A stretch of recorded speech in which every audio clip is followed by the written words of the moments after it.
Ao longo da minha jornada dentro da análise do comportamento, eu já conversei com uma porção de profissionais e famílias, sabe? E muitas vezes surge uma dúvida sobre existe algum critério que diz pra gente se uma intervenção é baseada em aba ou não. Se essa pergunta aqui também passa pela sua cabeça, fica à vontade para continuar aqui no vídeo que a gente vai conversar um pouco mais sobre isso, tá? Eu sou o professor Dr. Adriano Barbosa, sou professor pesquisador no Grupo Conduzir e hoje eu vim aqui conversar com vocês sobre uma das nossas maiores bússolas para fazer justamente esse processo de tomada de decisão. Essa bússola, eu diria uma delas, tá, que a gente utiliza, são o que a gente chama de 7 dimensões da análise comportamental aplicada.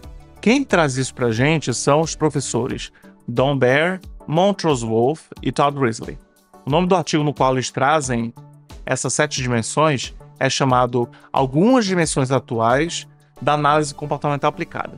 Esse artigo, inclusive, está traduzido para o português na Revista Brasileira de Análise do Comportamento. Além disso, como a gente está falando aqui de aba de forma geral, né, tem um outro artigo nessa linha que eu gostaria super de recomendar para vocês, produzido no Brasil, que se chama Análise do Comportamento, Behaviorismo Radical, Análise Experimental do Comportamento e Análise Aplicada do Comportamento. Esse artigo é escrito pelo querido professor Marcos Bentes de Carvalho Neto, da Universidade Federal do Pará, e está publicado na revista Interação em Psicologia. Enfim, voltando para o nosso ponto aqui principal, né, que são as dimensões. Que dimensões são essas? E como eu sei que uma intervenção X tem essa dimensão, ou tem todas as dimensões, vai ser o nosso tema principal aqui, né? Eu vou precisar de um certo tempo, tá? Para falar de cada uma dessas dimensões para vocês. Então a gente vai fazer o seguinte. Eu vou pausar por aqui. Daí, se você quiser dar uma lida no artigo antes, pegar um café, pode ficar à vontade, tá? E daí eu vou falar em seguida, pausadamente, sobre cada uma dessas dimensões, tá bom? E daí a gente pode ir construindo juntos, inclusive, uma lista, sabe? De cada um desses aspectos, tudo bem? Vamos lá? Beleza, vamos falar sobre a primeira dimensão, chamada aplicada. Tá, gente? Quando a gente está incorporando essa dimensão, a gente está garantindo que a nossa intervenção possui relevância para a nossa sociedade. Tá? Um exemplo de uma intervenção que segue essa dimensão aplicada seria, por exemplo, ensinar um aluno a aumentar o engajamento em tarefas de sala de aula. Nesse caso, seria uma habilidade super relevante não só para o próprio aluno, mas também para as pessoas ao redor. Tá? Eu vou pensar agora num exemplo ainda mais específico para a gente ter um exemplo a mais aqui para discutir. Por exemplo, eu, Adriano, eu sou de Maceió, Alagoas, que fica no Nordeste brasileiro, tá? E se eu estou ensinando alguém de Maceió a nomear comidas, o que vocês acham que faz mais sentido? Ensinar mandioca, aipim ou macaxeira? No caso, só para vocês saberem, em Maceió é macaxeira, tá? Então, assim, às vezes parece trivial até, né, quando a gente está pensando nesse tipo de situação, em como que a gente vai fazer com que uma intervenção seja socialmente relevante, mas é uma coisa que é super relevante na nossa intervenção, tá? Na nossa prática. Então, fica aí, inclusive, para você uma pergunta. Você que está trabalhando na área, você está garantindo que todas as suas intervenções elas são relevantes para as pessoas com as quais você trabalha? Se quiser participar aí junto com a gente, fica à vontade para comentar aqui no vídeo. Tá, em seguida a gente vai falar sobre a segunda dimensão, que seria a dimensão comportamental. Vamos lá, quando a gente fala de uma intervenção que usa a dimensão comportamental, apesar de o nome já sugerir muita coisa, é importante que a gente deixe muito claro que, ao usar essa dimensão, a gente está falando que essas nossas intervenções elas vão se propor a ajudar pessoas a modificar comportamentos. E dentro da análise do comportamento, que é uma ciência, a gente quer garantir que a gente vai ter maneiras sistemáticas e baseadas em evidências para evitar que a nossa análise seja, por exemplo, contaminada por vieses pessoais, tá? Então, na análise comportamental aplicada, isso ocorre, inclusive, através de observação sistemática do comportamento enquanto ele acontece, acompanhada de um sistema de mensuração. A gente chama aí comumente de registro, tá? E durante essa nossa intervenção, a gente não vai registrar comportamento só porque é legal fazer isso, só porque é bonitinho, sabe? A gente vai fazer isso para entender o que funciona e o que não funciona, porque a gente está buscando aqui na aba maximizar os benefícios para o nosso cliente, tá? E minimizar quaisquer potenciais prejuízos que venham a acontecer em virtude do nosso serviço. Mas isso, gente, só é possível através desse processo de mensuração, tá? Sem isso, é muito mais provável que a nossa intervenção seja afetada por vieses da pessoa que está fazendo a intervenção. E para isso a gente precisa saber, gente, quais são os nossos comportamentos alvo, tá? Então, imagina, por exemplo, que o nosso objetivo de aprendizagem é ajudar um aluno a passar no vestibular daqui a 10 anos. É provavelmente relevante para aquele aluno e para sua família? Com certeza. Mas como que a gente vai chegar lá? Será que esse objetivo maior não é, na verdade, um conjunto de vários passos que juntos vão chegar àquele objetivo? Será que decidir primeiro, olha, vou ensinar o aluno a escrever as letras do alfabeto, não vai me ajudar melhor a rastrear a evolução desse processo, inclusive criar mais oportunidades para todo mundo ao redor, comemorar vitórias ao longo do caminho. Porque assim, gente, se eu for esperar 10 anos para comemorar toda essa luta que a gente teve, meio complicado, né? E assim, outra coisa maravilhosa sobre trabalhar com mensuração sistemática dos nossos objetivos dentro da análise do comportamento, é justamente isso, sabe, gente? Que isso permite que a gente saiba exatamente quando a gente teve evoluções nas nossas intervenções e sim, gente, comemorar cada um desses passos, cada um desses pequenos progressos, hum, por mais pequenos que eles sejam, sabe? Porque eles estão nos levando cada vez mais próximos àquele objetivo final. Beleza? Tá, gente, chegamos aí na terceira dimensão, chamada de analítica. E quando a gente fala na dimensão analítica, a gente está dizendo que as nossas intervenções, elas devem demonstrar claramente que elas são as responsáveis pelas mudanças no comportamento, tá? Isso significa que a gente precisa ter dados e provas de que as nossas ações estão funcionando. Dados gráficos, tá? Tudo isso para ajudar a entender em que ponto está a nossa intervenção, o que é que funciona, o que não funciona, tá? Por exemplo, imagina que a gente está tentando aumentar o consumo de frutas por crianças numa escola. E daí a gente introduz uma intervenção onde as crianças ganham adesivos por cada porção de fruta consumida. Para garantir que essa intervenção analítica, a gente precisa coletar dados sobre o consumo de frutas antes e depois da introdução dessas intervenções. Inclusive tentar controlar o máximo possível. Não é possível a gente controlar tudo, mas assim, a gente tenta controlar o máximo possível que outras variáveis possam estar interferindo nesse processo para além da nossa intervenção, tá? E daí fica uma questão para você. Você, que trabalha na área, você está garantindo uma coleta sistemática nas suas práticas? Uma coleta precisa de dados? Essa coleta de dados sistemática, portanto, ela está ajudando as suas práticas, está te ajudando a fazer mudanças nas suas práticas com base nesses dados, ou você está simplesmente fazendo mudanças aí nos seus protocolos com base em achismo, com base em coisas que você nem tem certeza de quais são as reais variáveis que estão afetando o comportamento da pessoa que você está tentando ajudar. Fica aí mais uma reflexão pra gente, né, pra gente ir pensando na nossa prática, no nosso dia a dia, tá? E agora a gente vai falar sobre, eu diria, uma das minhas dimensões favoritas, que é a tecnológica. E quando a gente fala de tecnologia em aba, a gente pode ter várias definições, tá?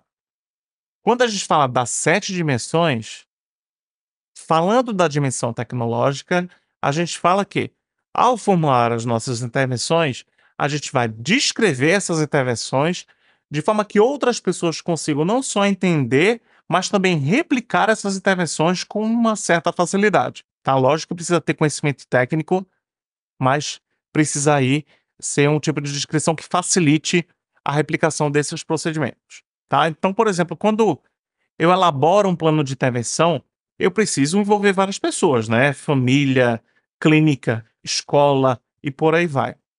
Se eu não descrevo as minhas intervenções de forma que todas as pessoas nesse entorno entendam, quem você acha que vai precisar voltar para casa e reescrever todos esses procedimentos, né?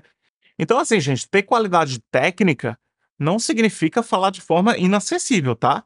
Se a nossa ciência não consegue chegar nas pessoas que a gente está querendo atingir, que a gente está querendo ajudar, de que adianta, né? Então fica aí mais uma reflexão pra gente. Por exemplo, se eu quero descrever que o meu objetivo é que o meu aluno faça uma ligação para alguém, uma descrição que facilitaria com que outra pessoa conseguisse replicar esse procedimento seria, por exemplo, fazer uma ligação no celular consiste em pegar o celular, desbloquear com senha, abrir o aplicativo de chamadas, digitar ali o número desejado ou selecionar o contato salvo e apertar o botão de ligar e fazer a ligação, né. Fica aí também uma pergunta para você que está assistindo a gente. Os procedimentos que se elabora, eles são possíveis de ser replicados por outras pessoas ou só por você? Certo, agora nós vamos à próxima dimensão, que é chamada de sistemas conceituais, tá? Os autores, Beowulf e Risley, eles trazem uma frase muito bacana, sabe, nesse artigo que a gente está lendo, que diz o seguinte: o campo da análise comportamental aplicada provavelmente vai avançar melhor se as descrições publicadas dos seus procedimentos não são somente precisamente tecnológicas, mas também buscam ser relevantes aos princípios. Então, gente, quando a gente fala de uma intervenção que está fundamentada em sistemas conceituais, a gente está dizendo que as nossas intervenções elas devem estar baseadas em princípios teóricos sólidos da análise do comportamento. Isso significa que a gente não vai usar técnicas aleatórias, mas sim as que têm uma base científica bem estabelecida, tá? Além disso, a gente não está buscando criar termos novos para explicar princípios que já existem, gente. Não ajuda muito a gente, tá? Um exemplo é, se eu uso um procedimento no qual eu estou ensinando uma criança a aprender uma sequência de cores que vai de um espectro a outro, utilizar o termo esvanecimento, ou do inglês fading, parece ser mais adequado quando a gente está querendo se referir à base conceitual do nosso procedimento, tá? Então, acaba sendo muito importante que o analista do comportamento saiba descrever esses procedimentos de forma que outros repliquem, mas também que ele tenha conhecimento de todos os princípios comportamentais por trás disso, tá? Sem essa base conceitual, gente, não existe analista do comportamento. Existe um simples replicador de técnicas e a nossa área, gente, não propõe isso. A nossa área não propõe receita de bolo. A análise do comportamento propõe análise. Estamos quase lá, tá, gente? Chegamos na dimensão agora chamada de efetiva, tá? E quando a gente fala sobre uma intervenção que utiliza a dimensão efetiva, a gente está dizendo que as nossas intervenções elas precisam produzir mudanças significativas e positivas no comportamento das pessoas. Em outras palavras, a gente precisa garantir que o que a gente está fazendo está realmente ajudando as pessoas com as quais a gente está trabalhando, né? Por exemplo, imagina que a gente introduz numa sala de aula um jogo, um sistema de pontos. E nesse sistema, cada vez que a criança espera a sua vez, ela ganha um ponto. E isso acaba resultando no aumento da frequência de comportamentos aí que ajudam na aprendizagem de sala de aula. Esse seria um caso, um exemplo de uso da dimensão efetiva. Por outro lado, também saber que procedimentos não estão funcionando e saber modificar esses procedimentos rapidamente, proporcionando a melhor efetividade e também eficiência, gente, é uma forma de garantir que essa dimensão está sendo utilizada, tá? E como a gente garante que isso vai acontecer? Através de mensuração sistemática dos nossos procedimentos, dos comportamentos que a gente quer analisar. Lembra das outras dimensões e como elas vão se relacionando à medida que a gente vai falando de todas elas estão conectadas, tá, gente? Então, por isso que é super importante que a gente esteja aí cumprindo todos esses requisitos, né? Todas essas 7 dimensões, tá? E daí a gente vai conversar sobre a próxima dimensão, chamada generalidade. Tá. Agora imagina o seguinte: eu organizo uma intervenção que possui relevância social, organizo um sistema de mensuração adequado, sei pelos dados que eu estou coletando que essa intervenção é adequada, descrevo tudo de forma muito didática para que outras pessoas consigam replicar, utilizo uma intervenção toda baseada em princípios teóricos, sólidos da área, tenho um entendimento muito claro de todas essas bases. Já verifiquei, inclusive, que aquela intervenção que eu estou implementando é efetiva, mas ninguém, além dos profissionais, consegue implementar essa intervenção? Assim, gente, de todas as 24 horas do dia, as pessoas que precisam do nosso suporte, elas passam mais tempo com a gente ou em outros ambientes? O quão importante seria se os efeitos positivos dessas intervenções gente, também pudessem ser carregados para todos os ambientes? Então, é esse tipo de reflexão que a gente acaba tendo quando a gente pensa na dimensão da generalidade, tá? Sabe quando a gente fala que a análise do comportamento ela é uma intervenção que leva em consideração todas as camadas da vida de uma pessoa? Garantir, gente, que as nossas intervenções elas são feitas de forma global, ajudar o indivíduo em todas as esferas da sua vida, é uma das nossas missões mais importantes, tá? E nesse caso, o conceito de generalidade fala que um comportamento, ele se prova durável ao longo do tempo se ele ocorre numa variedade de ambientes ou se essa intervenção é carregada para uma série de outros comportamentos que a gente não atingiu naquele primeiro momento, ou seja, quando eu faço uma intervenção em um comportamento-alvo, eu também observo benefícios em outros comportamentos, tá? Então, assim, ver que a gente pode ter uma intervenção generalizada ao longo do tempo para diferentes ambientes, pessoas, contextos ou até para diferentes comportamentos. Porém, esse aspecto da intervenção, gente, precisa ser programado, tá?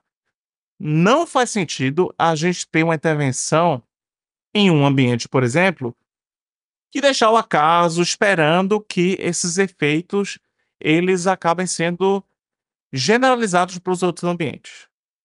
Então, no próprio artigo lá do Beowulf e Risley, bem no finalzinho eles falam disso.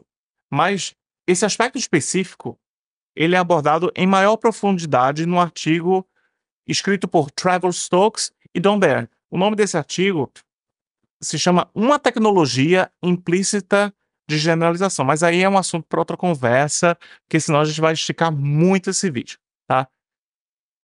E agora, gente, que a gente falou sobre todas as 7 dimensões, aí é o momento de a gente fazer um apanhado geral, tá? Pausa, toma tua água, toma teu cafezinho e a gente volta para fazer o nosso apanhado. Para você que ficou até o final dessa série, obrigado por estar aqui com a gente. E agora a gente vai revisar, vai fazer um apanhado geral, tá? Da nossa lista sobre que aspectos fazem uma intervenção baseada em aba. Então vamos lá. Uma intervenção em aba se preocupa com demandas socialmente relevantes, ela ajuda pessoas a modificar comportamentos que são identificados e mensurados sistematicamente, ela analisa que intervenções foram responsáveis pelas mudanças positivas, tá, na vida daquela pessoa, inclusive aquelas que não foram para que a gente possa fazer modificações. Ela garante que todos os procedimentos são descritos de forma suficientemente didática para que outras pessoas possam replicá-los com precisão. Ela é eficaz, funciona e reavalia o que não funciona, que daí a gente não trabalha com receita de bolo, tá, gente? Ela está sempre fundamentada em sistemas conceituais sólidos, já existentes na área, sem que a gente precise criar coisas novas, termos novos, para falar dessas coisas que já existem, e garante de forma planejada, tá, desde o início da intervenção, que todo esse processo, todo esse progresso que é obtido, ele vai ser generalizado para todas as camadas da vida dessa pessoa. Entendeu? Conseguiu fechar aí a sua lista? Tá, agora a tarefa que você tem é volta para sua prática em aba e identifica se todas as 7 dimensões estão realmente guiando a sua intervenção, tá? E se você tiver qualquer dúvida, comentário, fica à vontade para colocar aqui nos comentários do vídeo para perguntar e a gente continua a nossa conversa mesmo depois do final dessa série, tá bom? Muito obrigado por assistir e até logo!